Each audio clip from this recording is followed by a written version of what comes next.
Samajwadi party के प्रदेश कार्यालय में। और आपको बता दें कि आज समाजवादी पार्टी की बताया कि क्योंकि जिस तरीके से ये ब्लॉक प्रमुख के चुनाव में जितनी उनके कहने के मुताबिक जो धांधली हुई है उसका सबका हिसाब होगा। साथ ही साथ बसपा के बड़े नेता, कई नेता आज समाजवादी पार्टी में शामिल हुए हैं।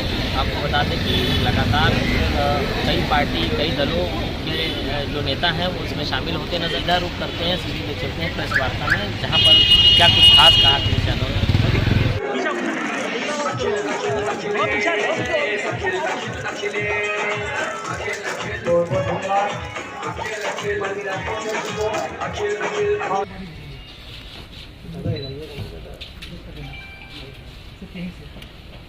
सबसे पहले मैं पत्रकार साथियों का बहुत बहुत धन्यवाद देना चाहता हूं। इधर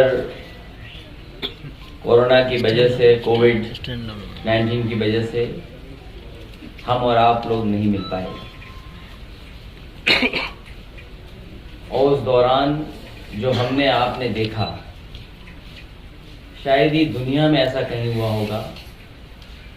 जिस तरीके की लोगों को तकलीफ और परेशानियों का सामना करना पड़ा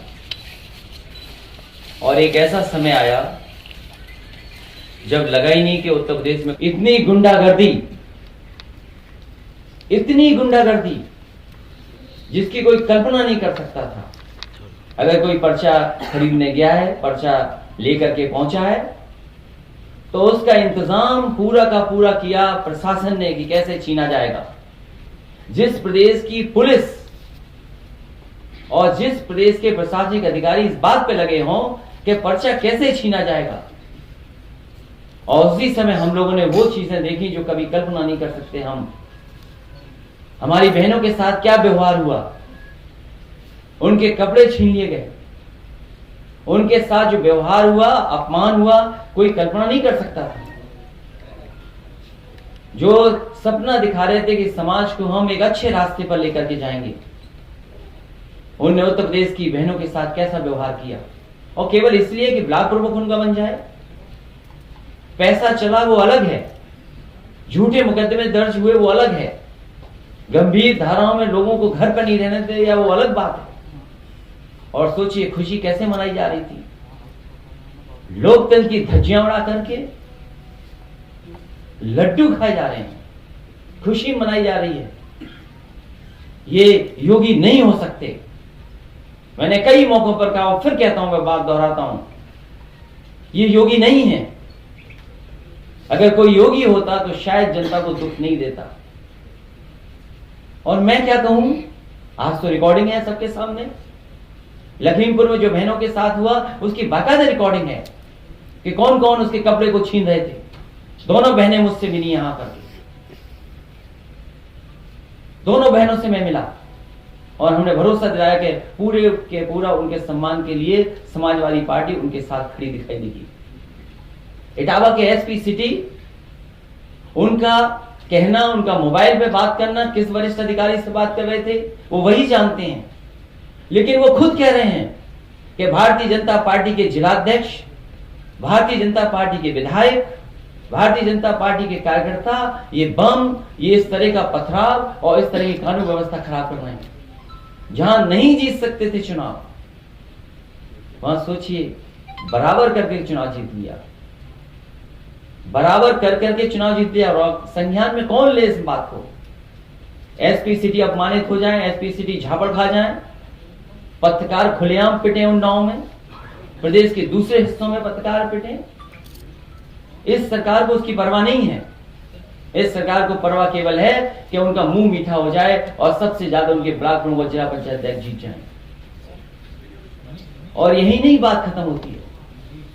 जो और जगह बैठे हैं, बड़ी कुर्सी पे बैठे हैं, वो भी लोकतंत्र के धज्जियां उड़ते हुए बधाई दे रहे हैं। इससे ज्यादा शर्मनाक काम और कुछ हो नहीं सकता। ये सब जनता ने देखा है और समय आने पर जनता हिसाब किताब करेगी और जनता इनको सबक सिखाने का भी काम करेगी।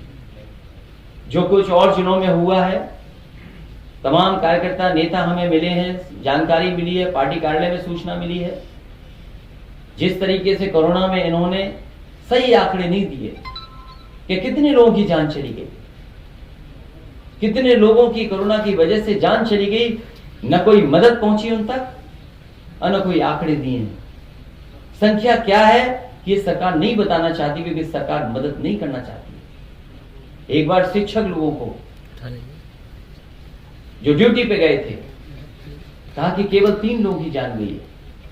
बाद में संगठन और हम सब लोगों ने जब सवाल खड़े किए तो सरकार को स्वीकार करना पड़ा कि कितनी बड़ी संख्या में जान गई है।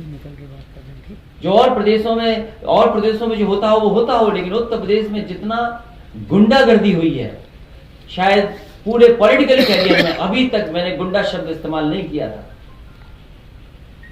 जब से पंचायत के चुनाव देखे हैं टीवी पर और लोगों ने बताया और जानकारी थी कि भारतीय जनता पार्टी से बड़ी गुंडागर्दी वाली पार्टी कोई हो नहीं सकती।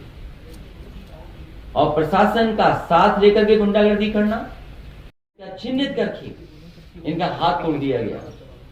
न जाने कितने लोगों पर झूठे मुकदमे दर्ज हुए, न जाने कितने लोगों पर गंभीर धाराएं लगी हैं, न जाने कितनी। घरों को गिराने के लिए तैयारी कर ली कागज की। इसलिए जो हुआ है वो सबने देखा है और समय आने पर जनता इनको सबक सिखाने का काम करेगी।